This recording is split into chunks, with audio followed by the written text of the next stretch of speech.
আচ্ছা, এখানে আবার আছে 3^1/3, 2^1/4, 1/2 অ্যান্ড 8^1/4। এটা সেই একই রকম নিয়মে আমি এটা করে নিয়ে আসলাম 3^4/12, 2^6/12 অ্যান্ড 8^3/12। এটা হয়ে গেল 12√3^4, তার মানে 12√81। ঠিক একইভাবে সব কটাকে সাজিয়ে নিলাম, তাতে দেখা গেল 64 less than 81 less than 512, that means 2^1/2 less than 3^1/3 less than 8^1/4। এটা গেল। আর এটা একটা নতুন নিয়ম, 2^60, 3^48, 4^36, 5^24।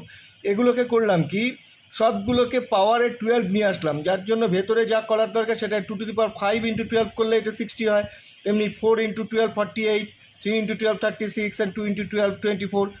এগুলো পাওয়ারগুলো করলাম, এটা 32, 81, 64, 25, সবগুলো পাওয়ার 12, 25 less than 32 less than 64 less than 81, তাহলে এটা দাঁড়িয়ে গেল।